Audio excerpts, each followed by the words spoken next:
주강지처 아내 가슴에 대못받고 떠난 남편과 상간녀. 아내는 배신감에 피눈물을 흘리며 잠도 못 자는데 그 둘은 보란듯이 살림을 차리고 호화로운 사진을 올립니다. 인간으로서 신뢰를 지켰던 아내만 고통받고 철저히 자기 쾌락만 쫓는 불륜 남녀는 왜 벌도 안 받고 떵떵거리며 잘 사는 것처럼 보이는 걸까요? 오늘 이 영상을 딱 20분만 끝까지 봐주세요. 억울해서 당장 쫓아가 엎어버리고 싶은 마음 충분히 이해해요. 하지만 굳이 아내분이 직접 손에 피를 묻혀가며 응징할 필요가 없습니다.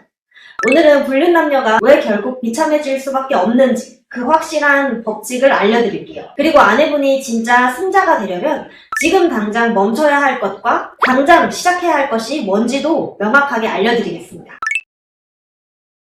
네, 안녕하세요. 철저히 자신의 행복만을 추구하는 사람의 관점의 심리를 분석하는 키입니다. 오늘은 남부럽지 않게 회사를 운영하면서 큰 부를 이룬 이른바 노블레스 남편의 실제 사례를 하나 들려드릴게요. 이 남편은 성공의 정점에서 상간녀를 만나 깊은 외도에 빠졌습니다. 남자는 이 만남을 대단한 사랑이라고 믿었죠. 근데 그 상간녀의 진짜 목적은 이 남자가 아니었어요. 그냥 자기 재미와 즐거움을 위해서 남자가 평생 이룬 경제적인 부를 마치 자기 것처럼 가로챈 거였어요.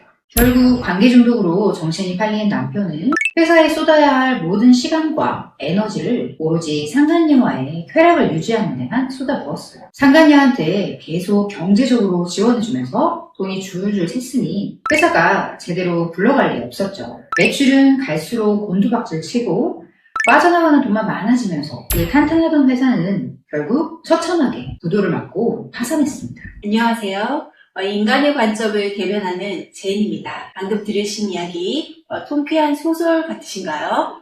아니에요. 30년간 누적된 외도심리 데이터가 증명하는 확실한 인과응보의 공식입니다. 아내분이 억지로 그 사람들을 갈라놓으려고 애쓸 필요가 전혀 없습니다. 불륜이라는 관계 자체가 갖고 있는 치명적인 경제적, 심리적, 구조의 모순 때문에 가만히 둬도 결국 자기들끼리 갉아먹으면서 알아서 무너질 수밖에 없거든요. 부부라는 건 서로 이해하고 배려하면서 가치와 의미를 함께 지켜가는 인간의 관계예요. 남자가 이룬 성과들을 지켜주던 방어막이 아내였던 거죠. 이때의 불륜은 온전한 신뢰가 없는 철저히 자기 이익과 당장의 쾌락만 쫓는 사람, 즉 동물적인 본능의 관계입니다. 두 사람의 시작 자체가 배신과 기만이었습니다. 그래서 겉으로는 아무리 운명적인 사랑인 척해도 무의식의 깊은 곳에서는 이 사람들은 나랑 바람 피운 사람이니까 내가 돈이 떨어지거나 매력이 없어지면 언제든 나를 또 배신하겠지. 배신과 불안이 자연스럽게 생기게 됩니다. 네, 그래서 불륜으로 맺어진 관계는 다음과 같은 파멸의 3단계를 절대 피할 수 없는데요.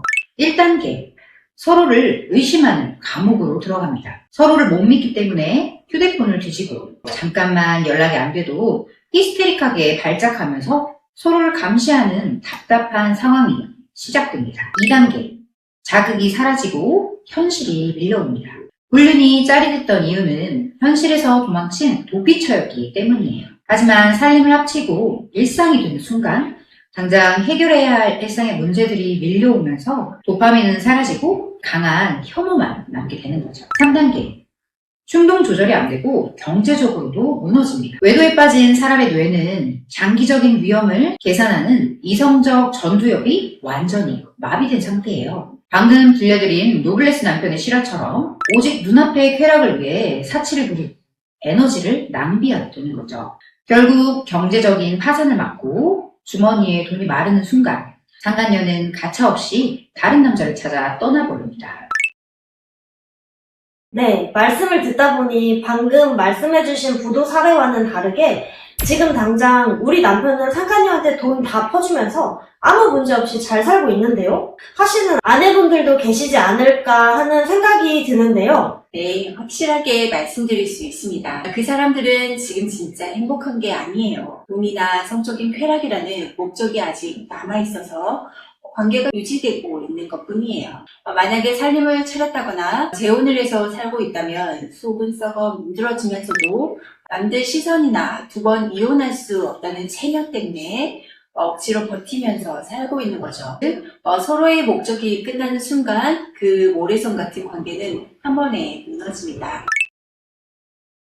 근데 당장 현실적인 위기에 놓인 아내분들은 이런 생각이 자연스럽게 드실 것 같은데요. 첫 번째 질문은요. 추궁도 안 하고 대처도 멈추면 내 마음은 지킬지 몰라도 그 사이에 남편이 작정하고 재산까지 몰래 빼돌리거나 명의를 넘겨버리면 어떡하냐는 겁니다. 그냥 바보처럼 당하고만 있어야 하는 걸까요? 당장 내 재산이 빼돌려질 것 같은 불안감이 드는 건 너무나도 당연합니다. 하지만 내 회복을 먼저 하라는 게 남편이 재산을 숨기거나 탕진하는 걸 두 손 놓고 지켜보라는 뜻은 절대 아닙니다. 당장 재산을 은닉하는 것이 걱정되신다면 조용히 변호사와 상의해서 가압류나 가처분 신청 같은 최소한의 법적 조치를 취해두시면 됩니다. 이건 본격적인 싸움을 시작하는 게 아니라 나중에 내 몫을 지키기 위한 자물쇠를 걸어두는 정도의 방어 단계니까요. 이렇게 방어를 해두는 것과 본격적으로 이혼 소송에 뛰어들어서 에너지를 쏟는 건 완전히 다른 얘기예요. 당장의 두려움 때문에 급하게 소송에만 매달리면 모든 에너지가 남편의 잘못을 따지는 데 쓰이면서 정작 중요한 아내분 자신의 심리 회복이 완전히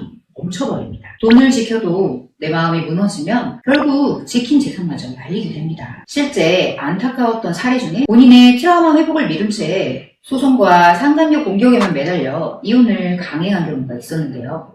이분은 억척스럽게 이혼 소송을 해냈지만 정작 치유되지 않은 불안정한 심리 탓에 분할받은 소중한 재산을 자신도 모르는 사이에 지인들에게 사기당해서 잃고 말았습니다.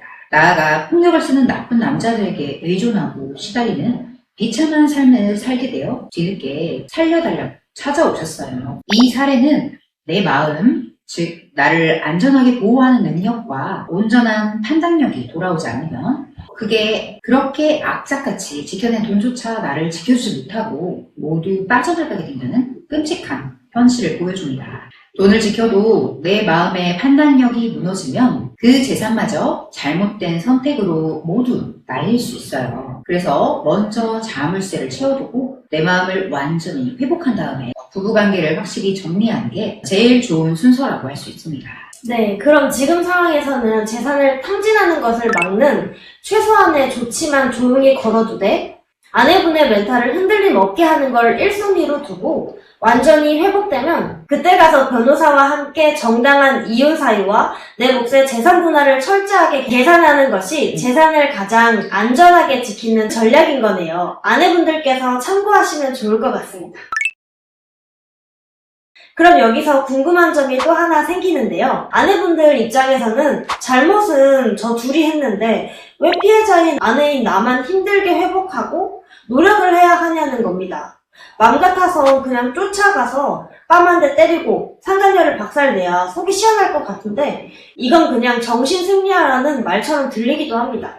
이 부분은 어떻게 보시나요? 네, 당장이라도 달려가서 그들을 박살내고 싶은 건 너무나도 당연한 감정이에요. 잘못은 그들이 했는데 왜 나만 이 고통을 감내해야 하는지 억울한 게 당연하죠. 하지만 이 힘든 심리치유 과정을 아내분이 직접 해야 하는 이유는 오로지 아내분 자신의 소중한 인생이란 삶이 걸려있기 때문입니다. 불륜을 저지른 사람들을 용서하거나 혼자 상처를 억압하면서 정신 승리하라는 게 절대 아니에요. 이 사람들은 지금 관계 중독이라는 심리장애에 빠져 있어서 정상적인 인간관계가 불가능한 상태예요. 그래서 자기들이 타인에게 얼마나 큰 상처를 줬는지 전혀 느끼지를 못하는 겁니다. 반면에 이로 인한 죽을 것 같은 고통은 오로지 정상적인 인간관계를 유지하면서 살아가는 아내분 혼자 감당하고 있는 거고요. 고통은 인간만이 느낍니다. 아내분밖에 없기 때문에 나를 살리고 우리 가정을 지옥에서 꺼내려면 억울하더라도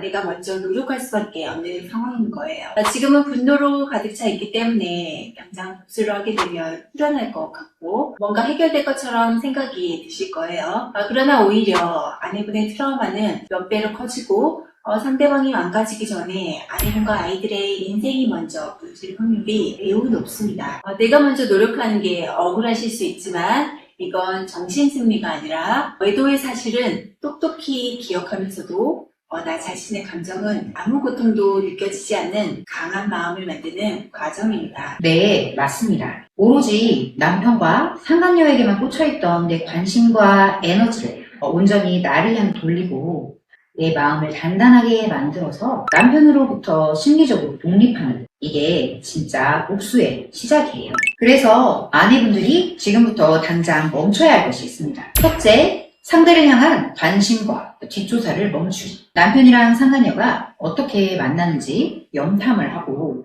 증거를 파헤치는 건 지금 당장 멈추시는 게 좋습니다. 이건 그 사람들의 가짜 행복을 진짜로 착각하게 하기 때문에 오히려 내 마음을 자해하는 것과 같은 행동이기 때문이에요.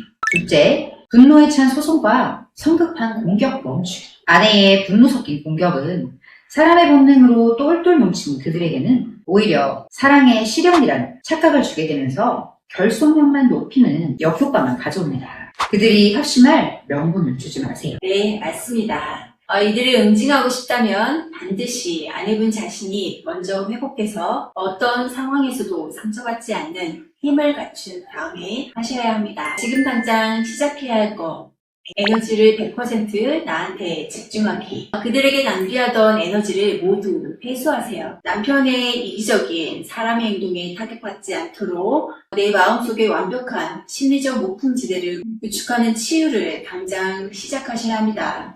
냉철한 주도권 잡기. 당장의 방어가 필요하다면 가처분 신청 같은 법적 재산보호 조치만 먼저 취해두시고 내 상처가 완벽하게 치유되어 흔들림 없는 객관적인 이성을 갖추게 되었을 때 비즈니스적으로 그들을 정리하면 가차없는 복수를 가하시면 됩니다.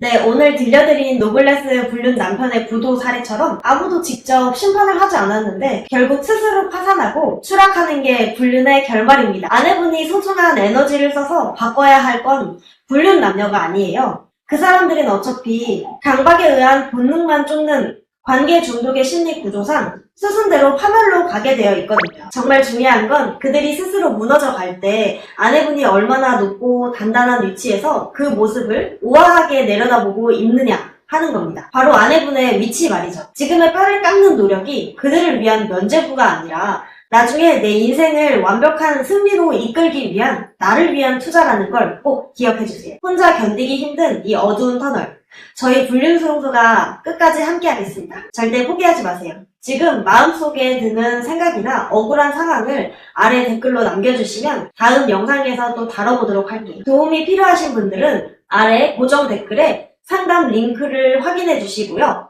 구독과 좋아요 부탁드립니다. 오늘도 시청해주셔서 감사합니다. 지금까지 불륜